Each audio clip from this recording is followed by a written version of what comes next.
Bonjour à vous, c'est Josué et aujourd'hui nous allons voir qu'est-ce qui paralyse la foi. Qu'est-ce qui paralyse la foi? Vous devez comprendre que la foi n'est pas donnée à ceux qui vivent selon le monde.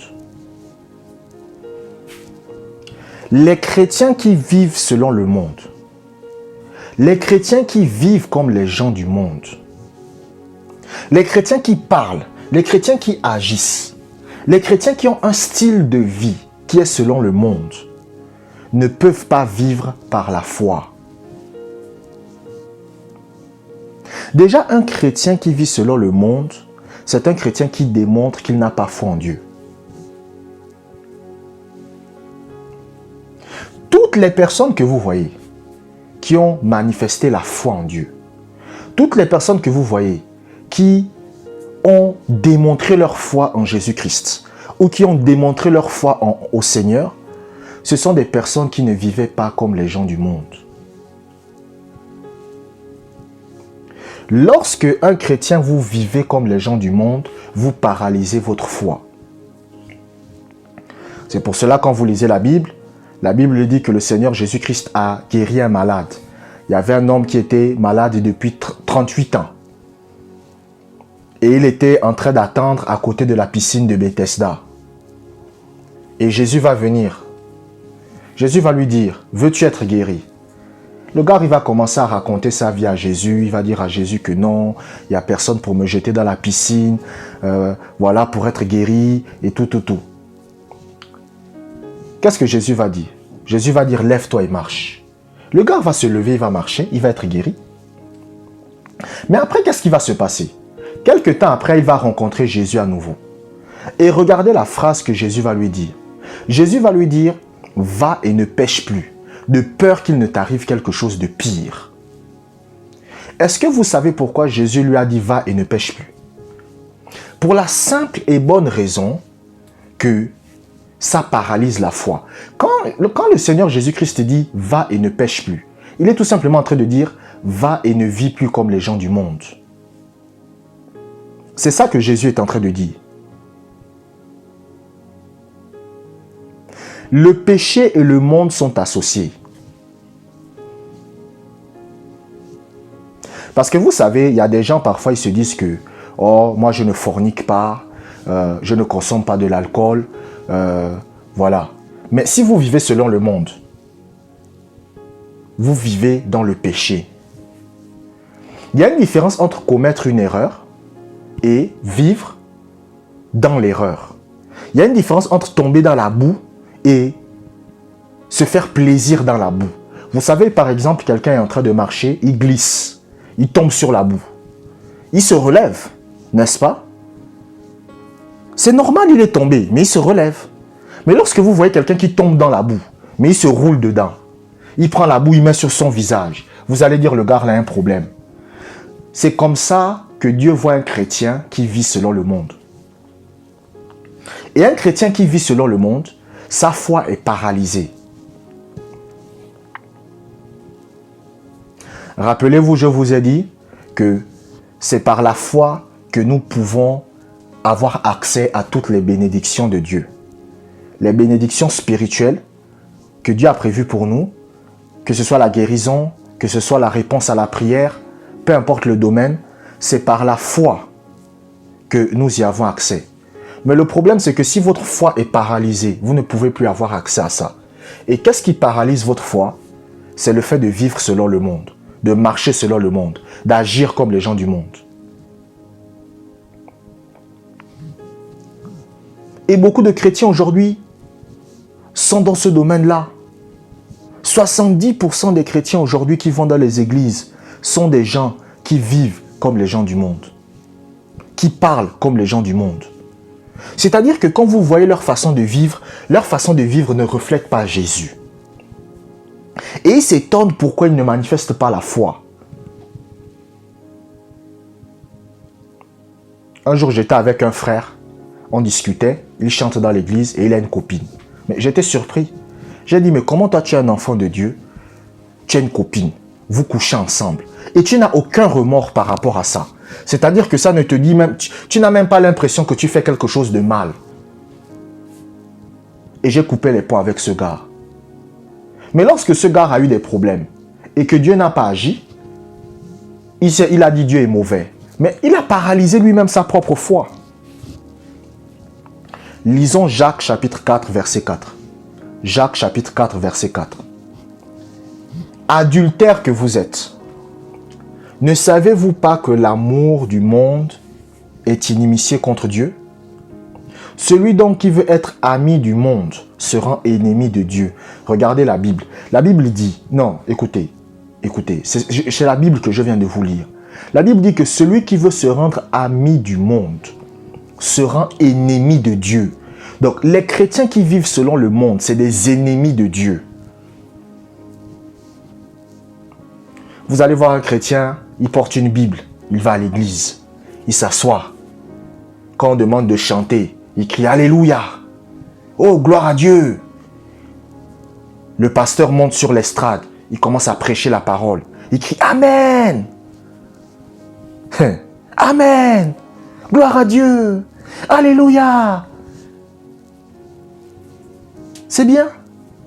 Mais quand il sort de l'église, il enlève la veste de chrétien, il redevient un homme mondain. Il part en boîte de nuit, il mène une vie de débauche, il ne respecte pas Dieu. Et ces chrétiens-là s'étonnent pourquoi leur foi ne fonctionne pas. Je ne suis pas en train de dire que c'est tous les chrétiens qui sont dans ce cas. D'accord? Mais ce que vous devez savoir, c'est que vivre selon le monde paralyse la foi. Et la Bible vous dit que celui qui veut être ami du monde se rend ennemi de Dieu. Écoutez, vous savez, un jour, je me rappelle, j'étais en train de suivre un animé. À l'époque, ça date déjà d'il y a des années. Et dans cet animé, il y avait un prêtre. Vous comprenez? Il y avait un prêtre. Donc, c'était un dessin animé, un manga, et il y avait un prêtre. Et la ville là où le prêtre se trouvait va être envahie par des démons. D'accord? Et à un moment donné, les démons vont rentrer dans l'église. Et le prêtre, il va dire aux démons, mais comment vous rentrez dans l'église? Est-ce que c'est normal? C'est la maison de Dieu, vous ne pouvez pas. Et les démons vont dire au prêtre qu'on vous aime. Bon, moi, ça m'a fait un peu marrer. Les démons disent au prêtre que nous, on vous aime. On vous aime beaucoup, prêtre. Le prêtre va dire, mais comment ça vous m'aimez? Les démons disent que non. Ils disent au prêtre que nous, on voit ton mauvais comportement. On voit la façon dont tu te comportes. On voit comment tu couches avec les filles de l'église en cachette. On voit comment tu consommes de la cocaïne. On voit comment tu voles. On voit comment tu tues les gens. Et nous, on aime tes actions. On t'aime. On t'aime. Et après, les démons l'ont tué. Mais, bien aimé, quand vous êtes un chrétien et que vous vivez selon le monde, Satan vous aime. Je vous dis la vérité, c'est-à-dire que Satan aime votre compagnie. C'est-à-dire que si Satan prend une forme humaine, il vient s'asseoir à côté de vous. Quand vous êtes quelqu'un qui vivait selon le monde, il va vous apprécier. Parce que vous pensez comme lui. Vous pensez comme lui. Est-ce que vous savez qu'en ce moment, au moment où je vous parle, il y a des anges qui se baladent sous une forme humaine sur terre? C'est pour ça, parfois, vous allez voir des femmes, elle va vous dire qu'elle a couché avec un homme. Après, quand elle fait des recherches sur Internet, elle découvre que cet homme est mort il y a peut-être 5-10 ans. Mais comment elle a pu coucher avec un homme qui est mort il y a 5-10 ans? Parce qu'un ange a pris la forme de cet homme-là et est venu coucher avec la femme. C'est ça le problème. Aujourd'hui, les chrétiens, on aime le monde. Et on s'étonne pourquoi notre foi est paralysée. On s'étonne pourquoi notre foi ne marche pas. On aime le monde. On aime les choses charnelles. Et c'est ce qui a fait tomber Judas. Judas était un disciple de Jésus-Christ, mais il aimait le monde, il aimait les choses du monde, il aimait la richesse du monde. Et c'est ce qui a fait en sorte qu'il tombe. Parce que aimer le monde paralyse votre foi. Ça paralyse votre foi. Quelqu'un qui aime le monde ne peut pas manifester la foi en Dieu. C'est impossible. Alléluia. Lisons un deuxième passage biblique. Lisons Galates, chapitre 6, verset 14. Galates, chapitre 6, verset 14. Pour ce qui me concerne, loin de moi la pensée de me glorifier d'autre chose que de la croix de notre Seigneur Jésus-Christ, par qui le monde est crucifié pour moi, comme je le suis pour le monde. Regardez, c'est l'apôtre Paul qui parle. Il y a des gens, vous voulez avoir la foi de Paul. La Bible dit qu'un jour, l'apôtre Paul est en train de soulever des broussailles. Pendant qu'il soulève des broussailles, il y a un serpent qui sort et qui le mord. Un serpent venimeux. Il va secouer le serpent dans le feu et il va vaquer à ses occupations et le venin ne va pas avoir d'effet sur lui. Il y a des gens, vous voulez manifester la foi de Paul. Vous voulez manifester la foi de Paul, mais vous ne voulez pas payer le prix que Paul a payé. Vous savez, dernièrement, le Seigneur m'a parlé de ça. Il m'a dit, tu ne veux pas payer le prix que d'autres hommes de Dieu ont payé. Si tu veux être utilisé comme une certaine personne, tu dois payer le prix qu'il a payé. Si tu ne payes pas le prix qu'il a payé, tu ne pourras pas être utilisé au même niveau que lui. C'est ça le problème. Donc, les chrétiens ne veulent pas crucifier le monde. Ils ne veulent pas être crucifiés selon le monde. Écoutez, un chrétien qui vit selon la chair, c'est un chrétien qui vit selon le monde. C'est des synonymes. Quand vous voyez un chrétien qui vit selon le monde, cela signifie qu'il vit selon la chair. Et quand vous lisez la Bible va vous dire que celui qui vit selon la chair ne peut pas être agréable à Dieu. Celui qui vit aussi selon le monde sera ennemi de Dieu. Donc c'est des synonymes. Donc un chrétien qui vit selon le monde, il paralyse sa foi. Il paralyse sa foi. Et c'est pour cela qu'aujourd'hui, vous allez voir, on a créé des médias, on a créé des séries télévisées, on a créé des films, on a créé même dans des mangas, on a créé beaucoup de trucs. Pourquoi? Pour vous pousser à vivre comme les gens du monde. Vous savez, moi je me rappelle, à l'époque, il y avait des scènes qu'on voyait à la télé qui étaient choquantes si on les voyait. Mais aujourd'hui, ces mêmes scènes, quand vous les voyez à la télé, ça ne vous choque plus. Ça ne vous choque plus parce qu'on vous montre ça tout le temps. Parce qu'en fait, qu'est-ce que le monde veut? Le monde veut que vous puissiez vous conformer à ça. Le monde veut que vous puissiez vous conformer à ça. Vous savez, la dernière fois, j'étais en train de regarder une série et il y a un petit frère à moi qui m'a fait une remarque. Il m'a dit, tu n'as jamais remarqué que dans beaucoup de séries télévisées où il y a des homosexuels, c'est des noirs. C'est des noirs, c'est des Africains, des gens d'origine africaine. Et c'est vrai que j'ai tiqué. Quand j'ai regardé, j'ai réfléchi, j'ai dit, mais c'est vrai. Mais pourquoi? C'est pour que ça puisse entrer en vous.